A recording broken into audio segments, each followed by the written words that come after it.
역성경 501년째였습니다. 사무엘하 22장 1절에서 23절까지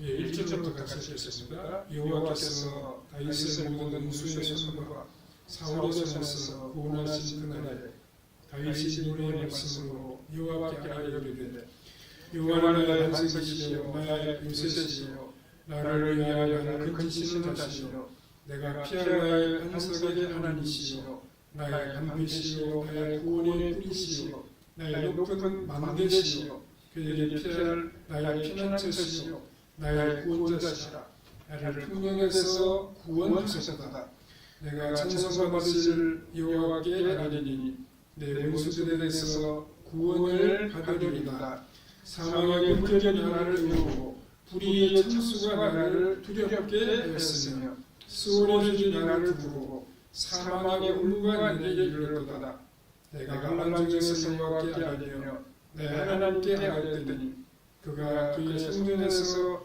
내 소리를 들으시며 나의 부르짖음이 그의 귀에 들렸도다 이에 땅이 진동하고 떨리며 하늘의 기초가 요동하고 흔들렸으니 그의 진노로 말미암은 이로다 그의 코에서 연기가 오르고 입에서 불이 나와 살리며 그 물에 숯이 피었도다 그가 또 하늘을 즐기고 강림하시니 그의 발 아래는 어두컴컴하였도다 그룹을 타고 나타나시며 바람 날리기 위해 나타나셨도다 그가 가고 모인 물과 공중의 빽빽한 구름으로 둘린 장막을 삼으시며 그 앞에는 광채로 말미암아 숯불이 피었도다 여호와께서 하늘에서 우레소리를 내시며 지존하신 자가 음성을 내시며 화살을 날려 그들을 흩으시며 번개로 무찌르셨도다 이럴 때 여호와의 끄지람과 힘으로 말미암아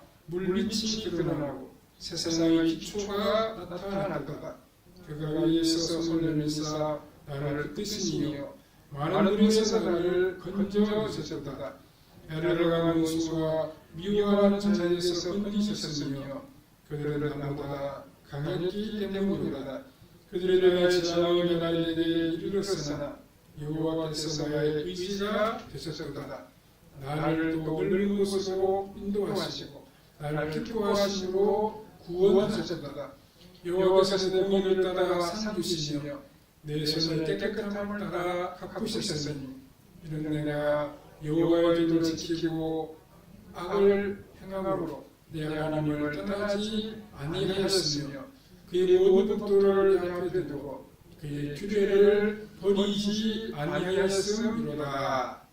아멘. 여기까지 읽었습니다. 오늘은 나의 힘이 되시는 여호와라는 제목으로 잠시 말씀을 생각하게 되겠습니다. 사무엘서를 기록하면 다윗의 생애의 마지막 부분을 다윗의 시로 장식하고 있습니다. 오늘 본문에 나타난 이 시는 다윗이 쓴 것으로 우리가 잘 아는 그러한 내용입니다. 즉 시편 18편의 시가 작은 몇 곳을 제외하고는 그 다음을 본문에 그대로 다 인용이 되고 있습니다. 다윗은 그의 생애가 하나님 앞에서 고백했던 이 시와 같은 사실을 남기고 싶어 했습니다. 다윗의 삶은 여러 가지 일을 하면서 보냈다고 말할 수 있습니다. 다윗이 어릴 때는 누구 하나 눈여겨보지 않는 복동 생활을 했습니다. 또 한번은 음악적인 재능이 남달라서 악기를 잘 연주했고 또 시인으로서 주옥 같은 수많은 시를 우리에게 남겨주었습니다.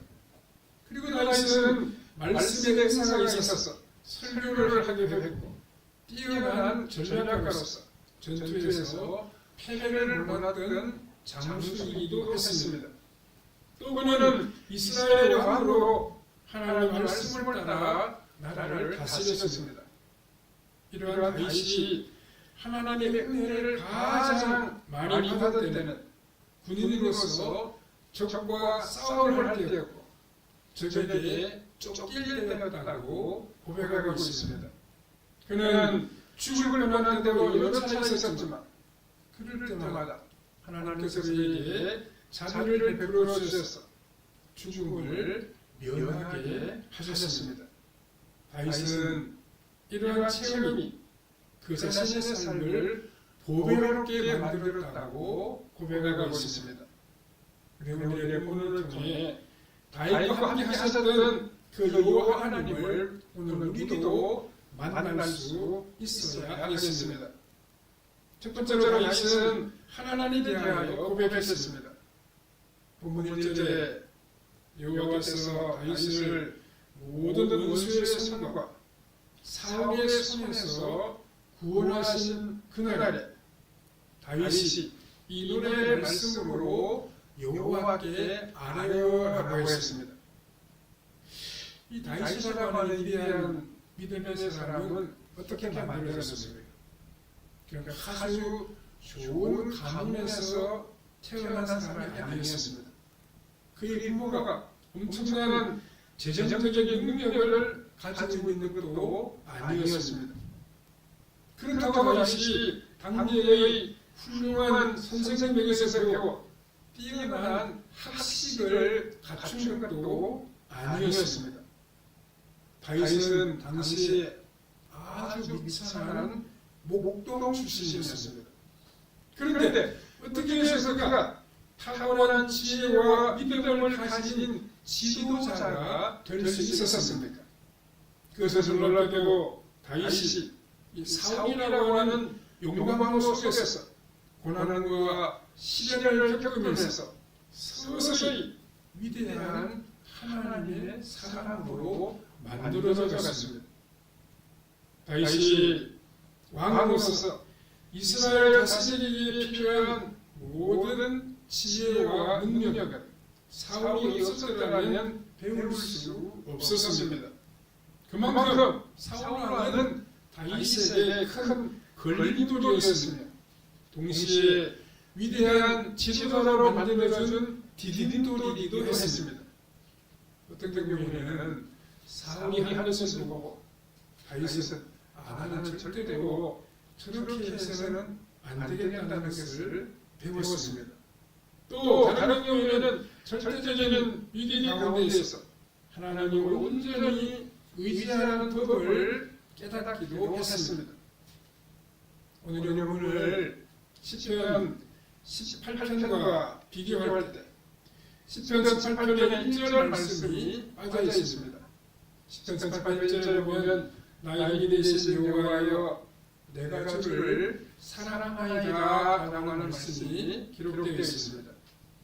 사실 다윗의 전체의 주제는 이 말씀에 있다고 볼 수도 있는데 사무엘하고 본문에서는 이 구절이 생략되어 있습니다. 자가 그의 생애 전체에서 다윗의 힘이 되신 분은 오직 여호와 하나님이셨습니다. 그리고 그는 하나님을 사랑하고 또 자랑하며 살았습니다. 다윗에게는 다른 사람에게는 없는 특별한 능력이 있었습니다. 그것은 어려운 위기를 만났을 때 즉시 하나님의 도우심을 받을 수 있는 능력이었습니다. 사실 이렇게 할 수 없는 것이 문제이지 곤고한 일을 만날 때 하나님의 도움을 끌어올 수 있다면 무슨 일을 만나도 두려워할 것이 없을 것입니다. 다윗에 있어서 하나님은 멀리 계시는 분이 아니라 너무도 가까이 있어서 실제적인 힘이 되시고 도움이 되시는 분이었습니다. 시편 18편 1절에서 다윗이 내가 주를 사랑합니다라고 하는 고백은 내가 주님을 자랑합니다 라고 하는 말과 같다고 할 수 있습니다. 주님은 나에게 가장 소중한 이시시며 나의 가장 큰 힘이 되신다는 뜻입니다. 사랑하다가 그 자신이 자랑하고 의지하는 것이 제가 가능합니다. 어떤 사람은 자신이 가진 지위나 신분이 자랑거리입니다. 또 다른 사람에게는 자신이 가진 경제적인 능력이 자랑거리이며 의지하는 것이 됩니다. 어떤 사람은 자신이 가진 지식이 자랑이고 힘이 됩니다. 그러나 다윗에게는 하나님이 가장 큰 자랑이고 힘이 되셨습니다. 왜냐하면 그 하나님은 위기를 만날 때마다 다윗을 도와주셨고 그를 높여주셨기 때문입니다. 이 다윗은 하나님에 대한 자신의 고백을 쏟아놓습니다. 2절 말씀에 이르되 여호와는 나의 반석이시요 나의 요새시요 나를 위하여 나를 건지시는 자시요 내가 피할 나의 반석의 하나님이시요 나의 방패시요 나의 구원의 뿌리시요 나의 높은 망대시요 그에게 피할 나의 피난처시요 나의 구원자시라 나를 폭력에서 구원하셨도다 라고 했습니다. 여기서 다윗은 하나님께 대하여 무려 10가지의 고백을 하고 있습니다. 시편 18편보다 2가지가 더 추가되어 있습니다. 다윗은 위기를 만날 때마다 곤고한 일을 만날 때마다 하나님께 피했습니다. 그랬더니 하나님은 다윗에게 피할 바위가 되시고 요새가 되어주시고 방패가 되어 주셨습니다. 내가 피할 나의 반석이 하나님이라는 것은 어떠한 적이나 위험도 더 이상 접근할 수 없는 눈에 보이지 않는 보호막이 되시는 하나님이라는 뜻입니다. 그러니까 홍수가 나도 맹수가 공격을 해와도 큰 반석이 되시는 하나님께 피하면 안전하다는 의미입니다. 위험은 보호막이 되시는 하나님을 넘어올 수가 없었습니다. 하나님은 악한 자의 눈을 멀게 하시든지 아니면 다른 나라를 통하여 절대로 다윗을 건드리지 못하게 만드셨습니다. 한 번은 사울 왕이 거의 다윗을 다 잡게 되었는데 갑자기 블레셋 군대가 이스라엘을 공격해와서 사울 왕이 물러간 적이 있었습니다. 뭐 때문에 왜 하필 그때 블레셋 군대가 이스라엘을 공격해 왔겠습니까? 그것은 사울이 다윗을 체포하지 못하게 하시기 위해서였습니다. 오늘 우리 성도들에게 가장 안전한 피난처는 말씀이 있는 교회입니다. 신앙의 공동체 안에 있으면 마귀가 아무리 우리를 공격해와도 우리는 안전하게 살아갈 수 있습니다. 왜냐하면 우리에게는 눈에 보이지 않는 하나님께서 우리의 보호막이 되어주시기 때문입니다. 그렇다고 해서 우리가 늘 교회에만 있을 수는 없습니다. 우리가 사회생활을 해야 하고 어떤 때에는 위험한 장소에도 가야 합니다. 그런 경우에는 하나님께서 거기까지 찾아오셔서 우리를 어려움에서 건져주시고 우리와 동행하여 주시는 것입니다. 그래서 하나님은 우리의 구원자가 되시고 우리의 도움이 되시는 것입니다. 두 번째로 다윗이 위기에 처할 때도 있었습니다. 본문 5절에서 갑자기 분위기가 아주 심각해지면서 위기의 순간이 다가오고 있습니다. 5절에 사망의 물결이 나라를 메우고 불의의 창수가 나라를 두렵게 하였으며 스온의 죄이 두르고 사망의 울음과 내게 이르렀도다 라고 했습니다. 다윗은 꼼짝할 수 없는 상황에서 죽기 직전의 상태까지 이런 때가 아주 여러 번 있었습니다. 그럴 때는 마음속 깊은 곳까지 절망이 밀려오게 됩니다. 이제 내가 죽는구나. 아마 이렇게 다시 생각을 했을 것 같습니다. 다윗은 꼼짝할 수 없는 상태에서 죽기 직전의 그런 상황에 처했을 때 도대체 어떻게 이것을 대처해 나갔습니까? 이런 식으로 내가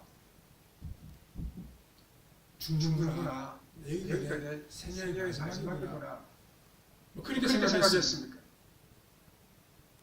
아니면 살아보려고 다윗이 무림을 찾겠습니까? 이런 경우를 가면 살고 싶다고 해서 우리가 사는 것이 아니고 죽고 싶다고 해서 죽을 수 있는 것도 아닙니다. 우리에게 있어서 죽음은 그렇게 반가운 것이 아니면 너무나도 분명한 사실입니다. 우리는 다 죽음의 고통이 큰 납니다. 그것이 너무 두렵습니다. 그리고 죽음을 위해서 사랑하는 사람들을 다 빼앗아가고 맙니다. 우리가 죽으면 그들 곁을 다 떠나가야 하기 때문입니다. 그런데 주의 종들에게는 죽음을 앞에 두고 더 큰 아쉬움이 있습니다. 그것은 한창 주의 일을 하는 아이에 그것을 다 그만두고 이 세상을 떠나가야 하기 때문입니다. 히스기야 왕이 병이 들어 죽게 되었을 때가 있었습니다. 그때 이사야 선지자가 찾아와서 더 이상 이제 살지 못할 테니까 유언을 남기라고 말을 했을 때 히스기야는 슬퍼하며 울었습니다. 그가 이렇게 본 것은 그의 나이가 이스라엘을 위하여 한참 일할 나이인 30대 후반이었기 때문입니다. 그런 나이에 하나님께서 더 일할 기회를 주시지 아니하시고 이제 무대에서 내려오라고 말씀하시니까 히스기야의 마음이 너무 힘들고 고통스러웠습니다.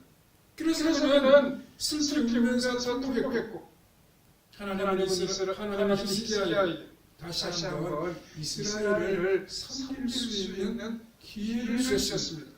그의 생명을 연장시켜 주셨던 것입니다. 다윗이 이 시를 쓸 때에는 한창 하나님의 나라를 위하여 준비할 때였습니다. 그러나 아직 죽음을 생각할 그런 나이가 아니었습니다. 그래서 자신 있게 다윗은 하나님께 부르짖었습니다. 7절에 내가 환난에 여호와께 아뢰며 나의 하나님께 아뢰었더니 그가 성전에서 내 소리를 들으시며 나의 부르짖음이 그의 귀에 들렸도다 라고 했습니다.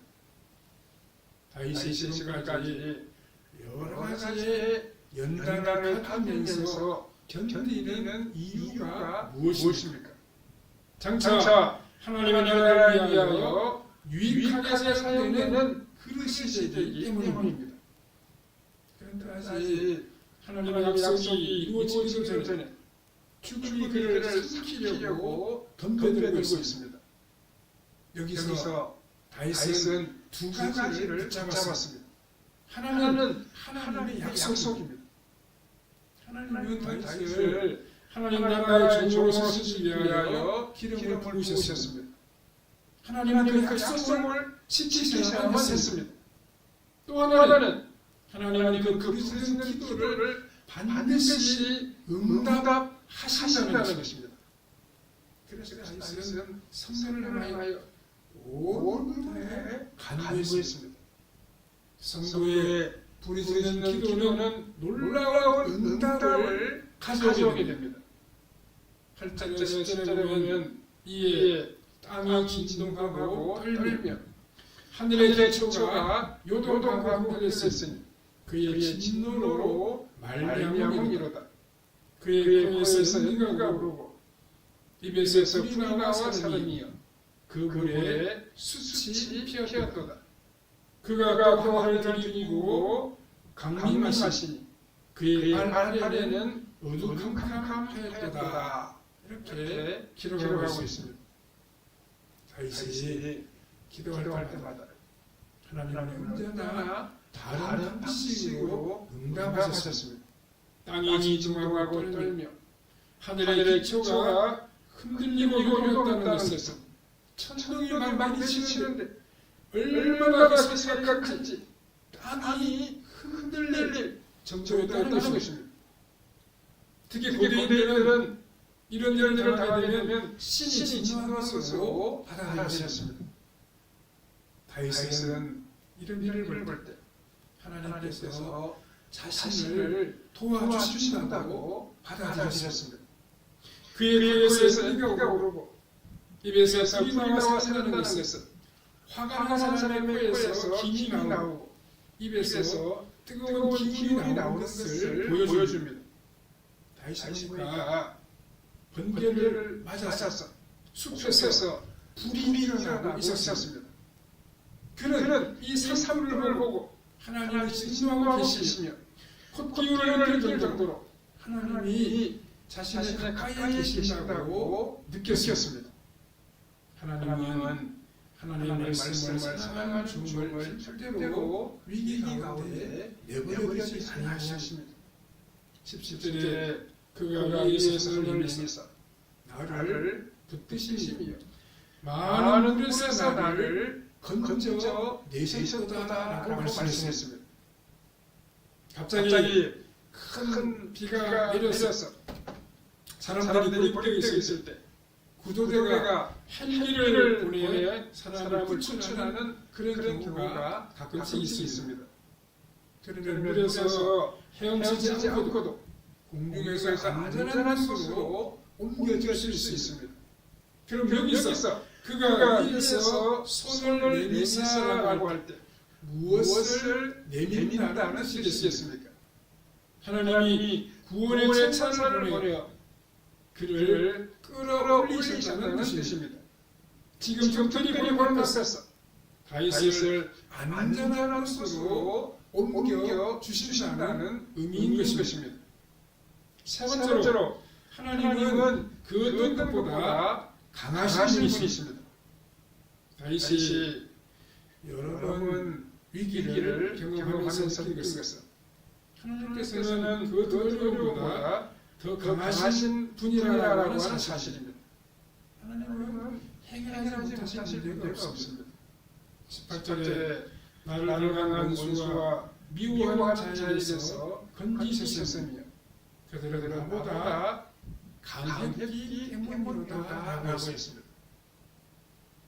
다윗을 치려고 하는 자는 분명히 다윗보다 더 힘이 있고 강한 사람들이었습니다.